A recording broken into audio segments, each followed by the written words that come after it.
కేసీఆర్ ని తిట్టడమే అజెండాగా సీఎం రేవంత్ రెడ్డి తీరు ఉందన్నారు బీఆర్ఎస్ నేతలు. నీళ్లు ఆంధ్రాకు, నిధులు ఢిల్లీకి అన్నట్లు కాంగ్రెస్ పాలన సాగుతోందని విమర్శించారు. వచ్చే ఎలక్షన్స్ లో 100 సీట్లు సాధిస్తానని సీఎం చెప్పడం హాస్యాస్పదంగా ఉందన్నారు. అటు రాష్ట్రంలో కుల వృత్తులకు ప్రభుత్వం అండగా నిలబడాలని డిమాండ్ చేశారు గులాబీ నేతలు. సీఎం స్థాయిలో ఉండి రేవంత్ రెడ్డి చిల్లర మాటలు మాట్లాడుతున్నారని విమర్శించారు BRS working president KTR. KCR ను తిట్టడమే ఎజెండాగా అన్నట్లుగా రేవంత్ వ్యవహరిస్తున్నారని ఆరోపించారు. రాష్ట్రాన్ని అభివృద్ధి చేయడం చేతకాక 100 సీట్లు వస్తాయని చెప్పుకోవడం హాస్యాస్పదంగా ఉందన్నారు. మెదక్ జిల్లాకి చెందిన పలువురు నేతలు కేటీఆర్ సమక్షంలో బీఆర్ఎస్ లో చేరారు. ఈసారి 100 గెలుస్తాడట, 100. అందుకే నేను చెప్పిన 100 నీ బొందనా అని చెప్పిన. నేను ఎవడన్నా ముఖ్యమంత్రి ప్రపంచంలో, మొత్తం ప్రపంచంలో ఎక్కడన్నా ఏం చేస్తారో ఆయన కోసుక తింటారా అంటాడు ఎవడన్నా? కేసీఆర్ గారు లాంటి నాయకుడిని పట్టుకొని ఆయన మీద ఇష్టం ఉన్నట్టు మాట్లాడొచ్చునా?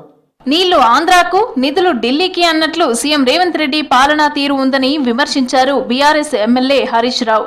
బీఆర్ఎస్ హయాంలో నాట్లకు మధ్య రైతు బంధు ఇస్తే కాంగ్రెస్ హయాంలో ఓట్లకు మధ్య ఖాతాలో జమ చేస్తున్నారని విమర్శించారు హరీష్. రేవంత్ పాలన ఎట్లుందంటే నీళ్లు ఆంధ్రాకు, నిధులు ఢిల్లీకి, మూటలన్నీ ఢిల్లీకి తీసుకుపోయి అప్పచెప్తాడు. నేను పోయిండు మళ్ళా.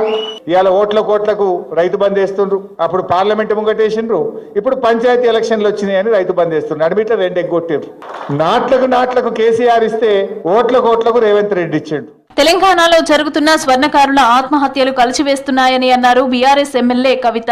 కేసులకు భయపడి స్వర్ణకారులు ఆత్మహత్యలు చేసుకోవద్దని చెప్పారు. బంగారం వృత్తి చేసుకునే వారికి సర్కారు రుణాలివ్వాలని విజ్ఞప్తి చేశారు. కార్పొరేట్ సంస్థలతో పోటీ పడేలాగా విశ్వకర్మలకు చేయూతనివ్వాలని కోరారు కవిత. ములుగు జిల్లా కేంద్రంలో బీఆర్ఎస్ నేతల ఆందోళన ఉద్రిక్తతలకు దారితీసింది. బీఆర్ఎస్ మాజీ ఎమ్మెల్యేలు పెద్ది సుదర్శన్ రెడ్డి, గండ్ర వెంకటరమణారెడ్డితో సహా పలువురు నేతలు ధర్నాలో పాల్గొన్నారు. చల్వాయి ఘటనలో చర్యలు చేపట్టాలని డిమాండ్ చేశారు. మంత్రుల పర్యటన ఉండటంతో బీఆర్ఎస్ నేతలను అదుపులోకి తీసుకున్నారు పోలీసులు.